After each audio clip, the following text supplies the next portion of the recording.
அடுத்த செய்தி, இப்போ தமிழக சட்டசபையிலே கொஞ்சம் உயரமானவர், அந்த உயரமான இருக்கையிலையும் இருக்கக்கூடியவர் சபாநாயகர் அப்பாவு.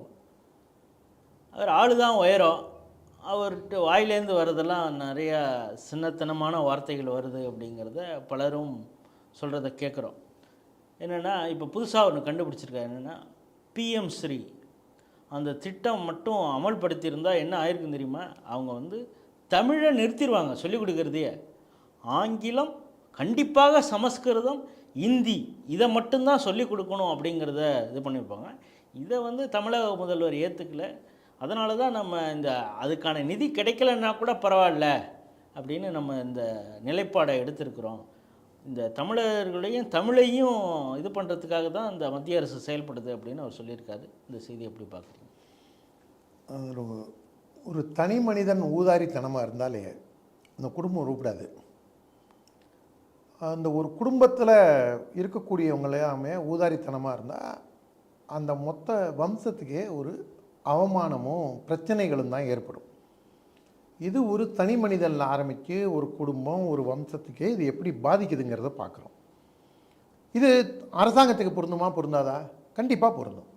தமிழக அரசு ஊதாரித்தனமாக செலவு பண்ணுற காரணத்தினால கடன் சுமை ஏறிட்டே போகுது.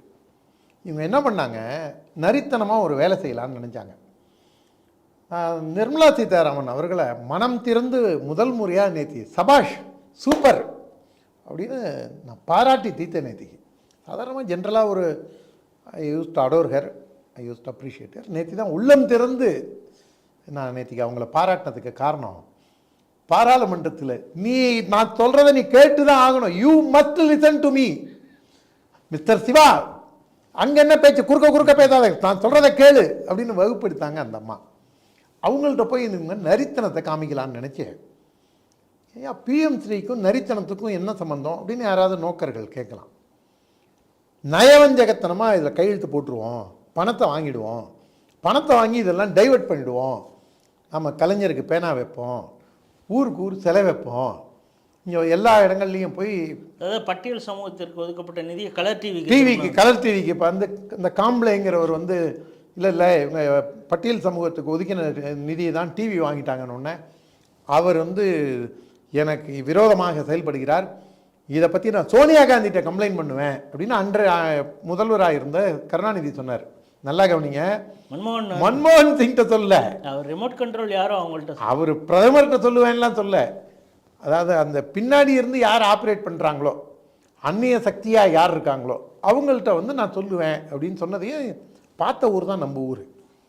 அந்த மாதிரி இவங்க பிஎம் ஸ்ரீக்கு அந்த பணத்தை வாங்கி இவங்க ஆட்டையை போடலான்னு நினச்ச போது அந்த அம்மா அந்த அதிகாரிகள்லாம் உஷாராகி, முதல்ல நீ இன்ஃப்ராஸ்ட்ரக்சர் என்ன பண்ண போகிறேன்னு சொல்லு, எந்தெந்த ஹெட்டிங்ஸில் எந்தெந்த செலவினங்களுக்கு உனக்கு அவசியங்கிறத சொல்லு, அதுக்கப்புறம் நான் உனக்கு பணம் கொடுக்குறேன் அப்படின்னோடனே இவங்க அப்படியே ஷாக் ஆகிட்டாங்க. இவங்க அப்படியே அதோட வெளிப்பாடு தான், விரக்தியின் வெளிப்பாடு தான் இந்த மாதிரி தாறுமாறாக பேசுறது. அதில் என்ன சொல்லியிருக்கான், மும்மொழி கொள்கையில் இதில் நம்மளுடைய நியூ எஜுகேஷன் பாலிசியில் என்ன சொல்லியிருக்காங்க, மும்மொழி கொள்கைங்கிறான். மும்மொழியில் முதல் மொழி என்ன, எவனுக்கு எது தாய்மொழியோ அந்த மொழி. இரண்டாவது உலக லிங்க் பண்ணக்கூடிய ஆங்கிலம்.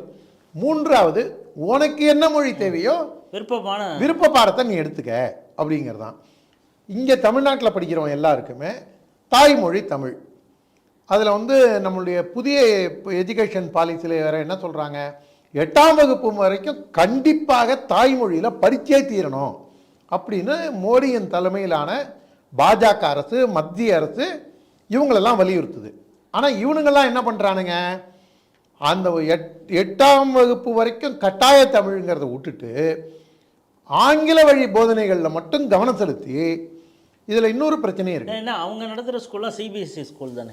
சிபிஎஸ்சி ஸ்கூல்லையே கூட நீங்கள் தமிழ் பயிற்று மொழியாக கொண்டு வரணுங்கிறதானே நம்மளுடைய பாரத பிரதமருடைய ஒரு இதாகவும் இருக்குது. நம்மளுடைய காரர்கள் நடத்தக்கூடிய பள்ளிகள். ஆமாம், திமுக காரங்களே அதை தமிழ் அதான் நான் சொல்ல வரேன், இவங்க எவ்வளோ பெரிய வியாபாரிகள்ங்கிறதுக்கு இது ஒரு உதாரணம். இந்த 8ஆம் கிளாஸ் வரைக்கும் நீ தமிழில் சொல்டா அப்படின்னா இங்கிலீஷுங்கிறத இவங்களுக்கு ஒரு இப்போ ஒரு சேலபிள் கமாடிட்டி. ஈஸியாக நீ தமிழில் படித்தா இவ்வளோ வேலை வாய்ப்பு இருக்குது, இவ்வளோ சம்பாதிக்கலாம், வாத்தியாராக போகலாம், நீ டிரான்ஸ்லேட்டராக போகலாம், ஃபாரினில் உனக்கு வேலை இருக்குது, இப்போ பிஜேபி ஆட்சிக்கு வந்து இப்போ ஆஸ்திரேலியா பக்கத்தில் ஒரு தீவு இருக்கு, ஃபிஜி தீவு. அங்கெல்லாம் கூட வாத்தியாரங்களை கேட்டு அனுப்பிச்சதை நம்ம இங்கேயே பேசியிருக்கோம். அந்த மாதிரி opportunities are open, wide open தமிழுக்கு அப்படின்னு சொல்லி தமிழை ஊக்குவிக்கிறத விட்டுட்டு தமிழில் படித்தாலோ தமிழில் பேசினாலோ கேவலங்கிற ஒரு மனோபாவத்தை ஏற்படுத்தினதே இந்த திராவிட மாடல் ஆட்சி. இவங்க பொதுக்கூட்டத்திலே பாதி இங்கிலீஷ் அதோடு இல்லாமல் டால்ஸ்டாய் என்ன சொன்னார், இவர் பெர்னாட் ஷா என்ன சொன்னார், இதுதான் இவங்களுடைய இது. ஒரே இங்கிலீஷ் அதை வார்த்தைகளை கலந்து தங்கிலீஷ் ஆக்கி கொண்டு வந்ததே இவங்க தான். நான் பல தடவை சொன்னது தான். நீங்கள் வந்து ஒரு ஆளை, ஒரு எளிய மனிதனை, ஆட்டோ டிரைவரோ ப்ளம்பரோ எலக்ட்ரீஷியனோ ஒரு கூலி ஆளோ இல்லை நம்மளுக்கு வீட்டு வேலைகளில் உதவியாக இருக்கிறவங்களையோ யாராவது ஒரு ஆளை நீங்கள் நேராக வந்து வலது பக்கம் திரும்பி இடது பக்கம் பார்த்தீங்கன்னா 15வது வீடு எங்கள் வீடு அப்படின்னு நீங்கள் சொன்னீங்கன்னா அவனுக்கு அது புரியாது. சார் என்ன சார் இப்படி சொல்கிற, இல்லைங்க எங்க எப்படிங்க சொன்ன, எனக்கு புரியும்படியாக சொல்லு சார். நீங்கள் ஸ்ட்ரைட்டாக வந்து லெஃப்டில் திரும்பி ரைட்டில் வந்தால் 15வது வீடு, பச்சை கலரில் பெயிண்ட் அடிச்சிருக்கும், காவி கலரில் அடிச்சிருக்கும். நீங்கள் ஏதாவது சொன்னால் தான் அவனுக்கு அது புரியும். நீங்கள் வந்து நேராக வலது இடது நீங்கள் பார்க்குறவங்க யாராவது வேணால் ட்ரை பண்ணி பார்க்கட்டும். நான் பொய் சொல்கிறேன்னா இல்லையாங்கிறது நான் என்னுடைய அனுபவத்தில் நான் பார்த்ததை சொல்கிறேன். அந்த அளவுக்கு தமிழை வந்து இவங்க கிட்டத்தட்ட ஒரு ஐசியூவில் கொண்டு போய் போடுற நிலைமையில் வச்சுட்டு 8ஆம் கிளாஸ் வரைக்கும் தமிழ் கட்டாய பாடமாக இருக்கும்போது 3வது மொழி சமஸ்கிருதம் ஹிந்தின்லாம் எதுவுமே சொல்ல. மலையாளம் படிக்கணுமா படிச்சுக்கோ, கன்னடம் படிக்கணுமா படிச்சுக்கோ, ஒரியா படிக்கணுமா படிச்சுக்கோ. இன்னொன்று நம்ம இதில் சொல்கிறாங்க வெளிநாட்டு மொழி நீ ஏதாவது படிக்கணுமா அதை கூட நீ இதாக எடுத்துக்க. இன்றைக்கி பார்த்தீங்கன்னா ஜப்பானிய மொழிக்கும் ஃப்ரெஞ்சுக்கும் அதிக டிமாண்ட் இருக்குது. நீ அதை படிக்கிறதுனாலும் படி அப்படின்னு உங்களுக்கு. அதுதான் பாரதியார் சொல்லியிருக்கார். அவர் என்ன ஒரு மொழி 2 மொழியை தெரிஞ்சு வச்சுட்டா சொன்னார். அவர் வந்து யாமறிந்த மொழிகளிலே அப்படின்னு அவர் 2 மொழியை வச்சுக்கிட்டா சொன்னார். பல மொழிகளை கற்று அதில் இதுதான் சிறந்ததுன்னு சொன்னார். அந்த மாதிரி நீங்கள் தமிழை நீங்கள் வெறும் தமிழை மட்டும் நீங்கள் கற்றுக்காமல் எல்லாமும் கற்றுங்க. ஆனால் தமிழை மிகச்சிறப்புற ஐயம் திரிபுர கற்றுக்குங்க அப்படின்னு பிரதமர் மோடி சொன்னால் இவனுங்கெல்லாம் சேர்ந்து அரசியல் நடத்துறதுக்காக சீப் பாலிடிக்ஸ், மட்டமான ஒரு புத்தி இது. இதில் வந்து மக்களுடைய அதுவும் மாணவர்களோட கல்வியை வச்சு விளையாடுறதுங்கிறது அப்பாவு மாதிரி ஆட்கள் வாத்தியாராக இருந்தவர் வர வர இப்போ திமுகவினர் வந்து டாக்ஸ் பேயர்ஸ் மணியை நீங்கள் வந்து தவறாக பயன்படுத்துகிறீங்க. அதை சொல்கிறது யார்? திமுக. அது பாருங்கள், ஒரு சின்ன உதாரணம் சொல்கிறேன். இப்போ இந்த தென்சென்னை பாராளுமன்ற உறுப்பினர் நான் பொதுக்கூட்டத்தில் 2019 சொன்னேன்.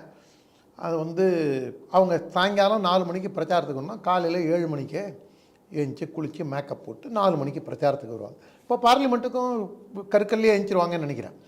அவங்க வந்து ஃப்ளைட்டில் புக் பண்ணுறாங்க. சுமந்த் ராமன் அவர் சங்கி கிடையாது. அவர் இவங்களுடைய பார்வையிலேருந்து அவர் சங்கி எதிர்ப்பாளர், முற்போக்குவாதி. அவர் என்ன சொல்கிறாரு, ஒரு ட்வீட்டை போட்டு ஒரு ஃப்ளைட்டு மாறினதுனால இவங்க கிளாஸை வந்து மாறி போச்சு. அதுக்கு உடனே ஒரு எம்பிகே இந்த நிலைமையா, எம்பிகே. எனக்கு அந்த எம்பிகேன்னு படித்த உடனே இந்த தரதல பிரசன்னான்னு ஒரு பையன் இருக்கான் பார்த்தீங்களா, தமிழன் பிரசன்னா, அவன் தரதலை மாதிரி தான் பேசுவான். அந்த பையன் என்ன சொன்னான், முதல்வர்னா கொம்பு முளைச்சிருக்கா, என் வீட்டில் சாக்கடை அடிச்சதுன்னா குத்துறவன் தான் வந்து குத்தி விடுறவன் தான், சாக்கடையை குத்துறவன் தான் முதல்வர். பேசின வீடியோ நான் வச்சுருக்கேன், யாராவது பார்க்கணுன்னு கேட்டாங்கன்னா கொடுக்கலாம். அந்த முதல்வரையே ஸ்டாலின் உட்பட முதல்வர் அவன் பேசியிருக்கான் பாருங்க. அப்போ எப்பேற்பட்ட ஒரு பொறுமைசாலி ஸ்டாலின் அவர்கள்.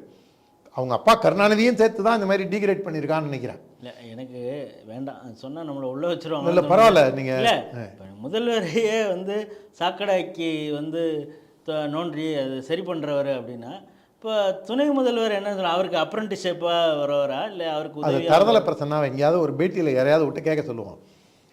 அப்போ இந்த அம்மா வந்து இவங்களுடைய மேட்டிமைத்தனம் பாருங்கள், இவங்க மாதிரி தான் நாமளும் சொன்னோம். இவங்க வந்து தங்களை வந்து ஒரு வேறு மாதிரி வேறு வேற்று கிரகத்திலேருந்து தமிழகத்துக்குள்ளே வந்து ஏதோ போனால் போகுதுன்னு உங்களோடலாம் வாழறேன்டா, உங்களுக்கெல்லாம் நான் தலைவராக இருக்கணும்னு என் தலை எழுத்து பார்த்தியா, உங்களெல்லாம் உய்விக்க வந்த ரட்சகன் நான் அப்படிங்கிற லெவலில் தான் இவங்களுடைய மேட்டிமைத்தனம் இருக்குது. அதே மாதிரி தான் ஆசிரியராக இருந்த அப்பாவு பேசுகிறதுங்கிறது. அதே போல் சமஸ்கிருதத்துக்கு நிதி வகிக்கிறதும் டாக்ஸ் பேயர்ஸ் மணி. ஒரு தயாநிதி மாறன் அப்படியே பொங்கி எழுந்து வேற. முன்னாடி அவங்க சன் டிவியில் தமிழை கொல்லாமல் இருந்தாங்கனாலே அதே போகிறோம். ஒரு சினிமா பிரபலத்தை கூப்பிட்டு பேட்டிக்காவாங்க. ஆக்சுவலி இன்றைக்கி மார்னிங் நான் பிரேக்ஃபாஸ்ட்டு சாப்பிடும்போது அந்த கேக் சாப்பிட்டுட்டு நான் வந்து வாட்டர் குடிச்சிட்டு இப்படி தான் அந்த பேட்டி முழுக்கவே நீங்கள் பார்த்தீங்கன்னா அதுவும் கால் மேலே கால் போட்டு இளையராஜாக்கு 80 வயசு இருக்கும். மிஸ்டர் இளையராஜா, மார்னிங் பிரேக்ஃபாஸ்ட் நீங்கள் ஓட்ஸ் சாப்பிடுவீங்களா? இந்த மாதிரி ஒரு லெவலில் பேசிட்டு, இது வந்து மட்டு மரியாதை கிடையாது, தாய்மொழி கிடையாது. பார்க்குறவங்களுக்கு அதை வந்து தாய்மொழியை கலப்பு இல்லாமல் பேசி தாய்மொழியை கொல்லணுங்கிற இது கிடையாது. இந்த பையன் நடத்துகிற டிவியில் இவ்வளோ அட்டூழியம் பண்ணிவிட்டு, அதோடு இல்லாமல் கேபிள் திருட வேற, கேபிளை திருடி பெரிய அளவில் டேக்ஸ் மோசடி செஞ்சு 2Gக்கு துணை போன கட்சி. இதில் டேக்ஸ் பேயர்ஸ் மணியை பற்றி இவங்க பேசலாமா? இதில் இன்னொன்று, இந்த டேக்ஸ் பேயர்ஸ் மணிங்கும் போது தான் இந்த சைரன் வச்சு போகிறதே வந்து அவமானமாக கருதினவர் பெருந்தலைவர் காமராஜர். அவர் என்ன சொன்னார், யோ நான் என்ன சவ ஊர்வலமாக போகிறேன், ஏன் அந்த மாதிரி அலறிக்கிட்டே போகிறான் அப்படின்னா, அதுக்கப்புறம் மத்திய அரசே அதில் கட்டுப்பாடு கொண்டு வந்த போது நம்ம பெரிய அண்ணாச்சி பொன் ராதாகிருஷ்ணன் அவர்கள் அவங்க மந்திரியாக இருந்தபோது பல இடங்களுக்கு அவரோட போகும்போது, அவர் வந்து டிராஃபிக்காக இருந்தால் ரொம்ப அவசியமாக இருந்தால் வேகமாக போனோன்னா எனக்கு தெரிஞ்சு 99% அதை ஆஃப் பண்ண சொல்லுவார் அந்த சைரன் விளக்கை. என்ன காரணம்னா, மக்கள் இரிட்டேட் ஆவான், ஆம்புலன்ஸுன்னு நினச்சி பயப்படுவான், அவன் வந்து பேனிக் ஆவான், அவன் வந்து சுபாவமே மாறும், அவனுக்கு ஆம்புலன்ஸ் தான் வருது போல இருக்குன்னு. அப்படி ஒன்றும் நம்ம ஒன்றும் போய் அவ்வளோ அவசரமாக போய் இந்த மக்களை போயிட்டு வருத்தி இவங்களை துன்புறுத்தி நம்ம போய் வேகமாக போய் எதுவும் செய்ய போகிறதில்ல, அதுக்கு 10 நிமிஷம் முன்னாடி கிளம்பி போவோம் அப்படின்னு நினைத்த பண்பான மனிதர். டேக்ஸ் பேயர்ஸ் மணியில் வந்து டேக்ஸ் பேயர்ஸை துன்புறுத்தக்கூடாதுன்னு நினைச்ச அந்த மனிதர், ஒப்பற்ற மனிதர் எங்கே? இந்த சிலுண்டி பயசங்கள்லாம் எங்கே? டேக்ஸ் பேயர்ஸ் ஆகும்னா இல்லை, நீ மட்டும் தான் கட்டுற, நீ திருட்டு கணக்கு எழுதுகிற கும்பல் நீங்கள். அதனால் அப்பாவுக்கிட்ட நான் இதை எதிர்பார்க்கல. வாத்தியாராக இருந்த அப்பாவு இப்படி பேசுறதுங்கிறது, அவர் ஊர்லேயே பல இடங்களில் எதிர்ப்பும் இருக்குது அப்பாவுங்க. அவர் போய் ஏதோ ஒரு இதை திறந்து வைக்க போறேன்ட்டு போய் அதை வந்து ஊரான் சொத்துல ஆட்டையை போட்டு சொல்றாங்க. அதான் ஊரா அந்த காம்ப்ளெக்ஸ் கட்டிட்டான் திமுக காரன், 120 கடையை கட்டி இவருக்கு திறக்க கூப்பிட்டான். நம்ம இதே அரங்கத்தில் தூத்துக்குடி மாவட்டத்தில் நடந்த சம்பவத்தை பேசியிருக்கோம். அதே மாதிரி ஓரி கோயில் அந்த தேரோட்டத்துக்கு வரக்கூடாது. அதான் அதோடு இல்லாமல் இன்னமும் நம்ம அண்ணன் மரியாதைக்குரிய விபி ஜெயக்குமார் இருக்காங்க பாருங்க, உண்மையிலேயே அவர் ஆள் வந்து நல்லா ஜிலு ஜிலுன்னு சந்தனம்லாம் பூத்திட்டு இருக்கிற ஒரு மைனர் மாதிரி இருக்கக்கூடிய அண்ணா. ஆனால் ஒரு மேஜராக ஒரு ஷாட், ஒரு ராக்கெட் மாதிரி ஒரு ஷாட்டு சப் கலெக்டரை போட்டு, இது என்ன அது இந்த ஊரில் நியாய தர்மம் கேட்கறதுக்கு ஆளே இல்லையா அப்படின்னு இது பண்ணிட்டு, அதாவது அவர் வந்து ஒரு கேட்டு சிங்கமாக நான் பார்க்குறேன். அண்ணன் பார்த்துட்டு உடனே என்னை பார்த்து கேட்டு பையன்னு சொல்லிட்டான்னு, வயதில் மூத்தவர், அதனால் அந்த மாதிரி அந்த ஒரு அர்த்தத்தில் சொல்கிறேன். அது வந்து ஒரு அண்ணன் தான் போய் அதுக்கு எதிர்ப்பு தெரிவித்து, ஏன்னா எந்த அளவுக்கு ஒரு மதவெறியோடு அப்பாவும் நடந்துக்கிறார் அப்படிங்கிறதுக்கு நம்ம ஜெயக்குமார் அண்ணன் சொல்லியிருக்காங்க.